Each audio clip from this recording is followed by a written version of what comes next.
4월 27일 목요일입니다. 민수기 19장 1절로 10절입니다.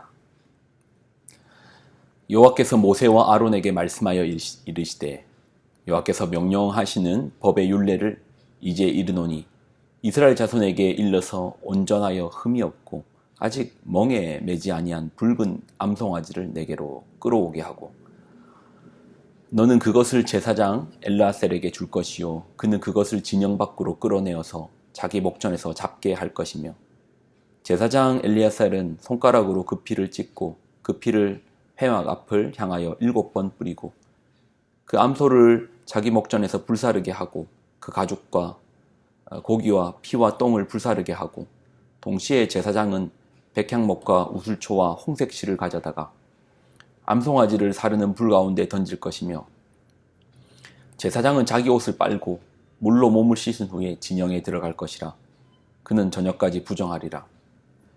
송아지를 불사른 자도 자기의 옷을 물로 빨고 물로 그 몸을 씻을 것이라 그도 저녁까지 부정하리라. 이에 정결한 자가 암송아지의 죄를 거두어 진영 밖 정한 곳에 둘지니 이것은 이스라엘 자손 회중을 위하여 간직하였다가 부정을 씻는 물로 물을 위해 간직할지니 그것은 속죄제니라. 암송아지의 죄를 거둔 자도 자기의 옷을 빨 것이며 저녁까지 부정하리라. 이는 이스라엘 자손과 그 중에 거류하는 외인에게 영원한 율례니라. 아멘. 기도하겠습니다. 하나님, 주의 말씀의 거울에 우리의 삶을 비추어 봅니다. 그 속에서 나를 보게 하여 주시고 그 속에서 나를 사랑하시는 하나님을 만나게 하여 주옵소서. 영광을 드립니다. 예수님의 이름으로 기도드립나이다. 아멘.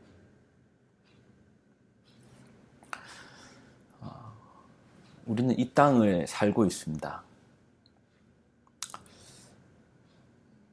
이 땅을 살면서 죄를 짓지 않는다. 나랑은 죄랑은 상관없어. 나는 죄를 짓지 않는다. 라고 말하면 거짓이겠죠.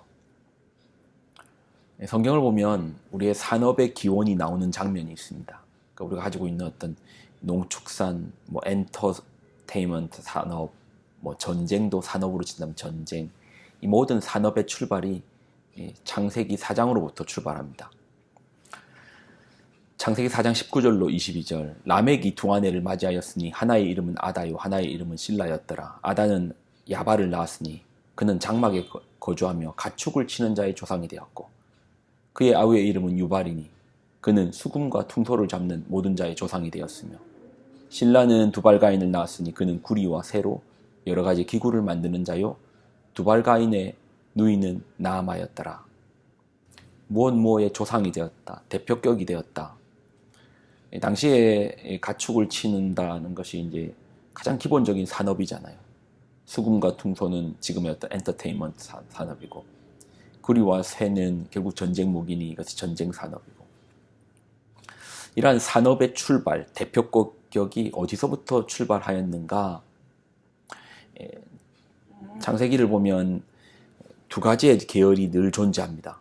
두 가지의 족보가 늘 존재해요. 하나님 안에서 발견되는 아담으로부터 셋 계열, 그리고 하나님을 떠난 가인 계열. 그러면 이러한 산업은 하나님을 순종하고 하나님의 말씀을 따르고 하나님의 뜻을 쫓아 사는 사람들을 통하여서 시작되었을까요? 아니요. 창세기 4장은 하나님을 떠난 가인의 계열에서 산업이 출발합니다. 하나님을 떠난 가인의 계열에서 출발해요.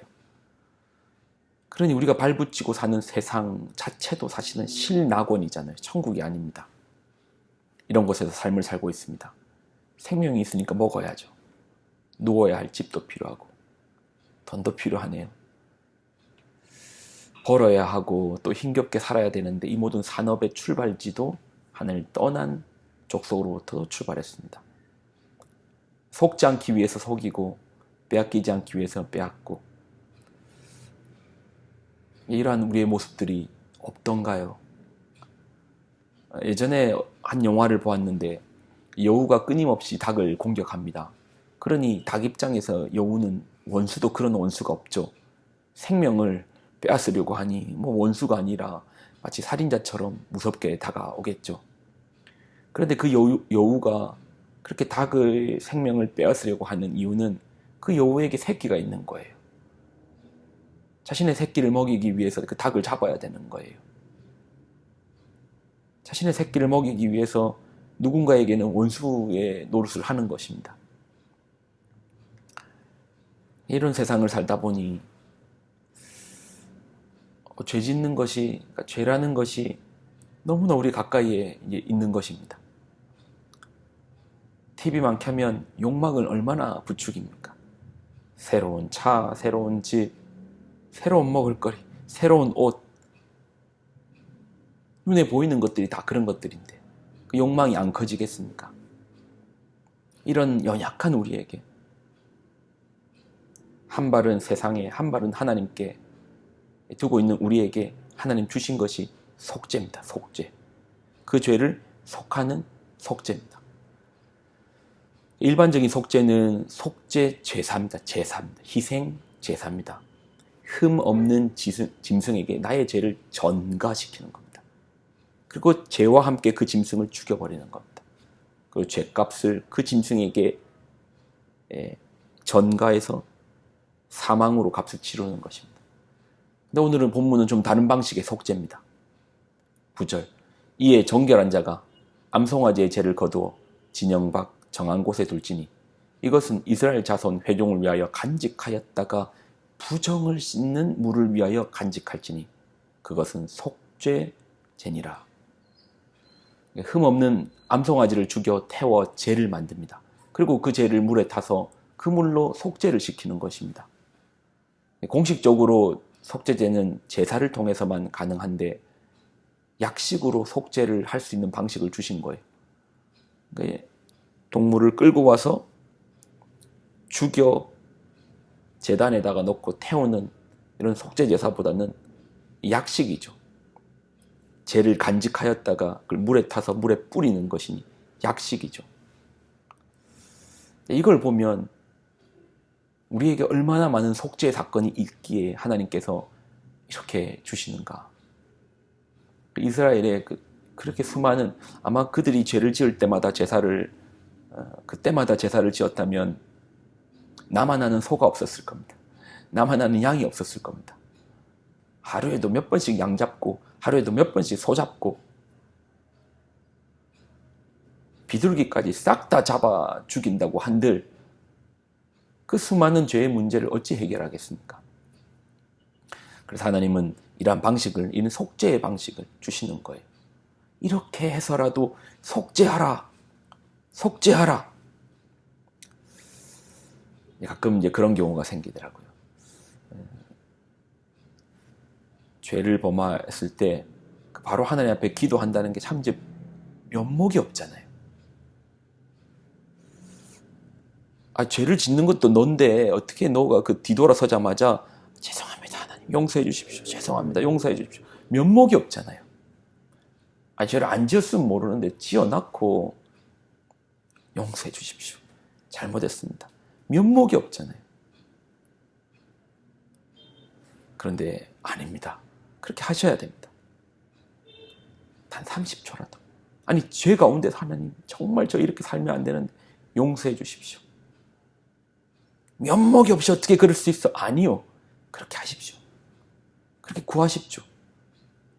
암송아지의 죄를 물에 타서 뿌리십시오. 하나님을 찾으십시오. 다윗이요, 복을 말하는데 그 복이 뭔지 압니까? 허물에 사함을 얻고 그 죄의 가리움을 받는 자가 복이 있다.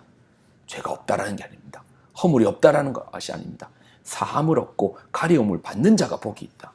여러분, 성도의 복이 뭔지 압니까? 성도의 복이 뭔지 압니까? 성도는 죄 가운데서도 하나님을 찾아요.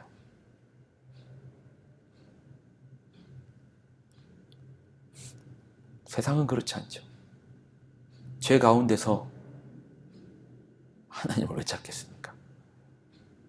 성도는 죄 가운데서도 하나님을 찾아요. 그게 복이죠. 왜요? 아빠가 있으니까. 우리에게 하나님이 있으니까. 연약한 우리의 모습도 있지만 우리에게 하나님이 있으니까. 그래, 아빠 없는 세상과 하나님 있는 우리가 어떻게 같을 수 있겠습니까? 참 복된 일이죠. 여러분, 죄 가운데서도 주님을 찾으십시오. 넘어짐 앞에서도 주님을 찾으십시오. 찾고 찾다 보면 어느 순간 발견할 것입니다. 뻔뻔한 나? 아니요. 그렇게 하나님을 찾고 하나님께 가까이 나아가고 하나님께 또 가까이 나아가면 발견한다니까요. 아니, 뭘 발견하는데요? 주님을 닮아가고 있는 나를 발견합니다. 예전에는 내가 그랬었는데 지금은 점점 우리 아버지를 닮아가는구나. 문득 거울을 보니 아버지의 얼굴이 내 속에 있는 것처럼 우리가 하나님을 날마다 찾고 구하며 나아가다 보면 언젠가 우리의 모습에서 예수님의 모습이, 아버지의 모습이 있을 것입니다. 기도하겠습니다. 하나님, 오늘도 우리가 연약함 가운데 넘어집니다. 넘어질지라도 주님을 찾고 구하고 주님께 나아가도록 우리의 걸음을, 우리의 시선을, 우리의 마음을 붙들어 주옵소서. 영광을 드립니다. 예수님의 이름으로 간절히 기도 드리옵나이다. 아멘.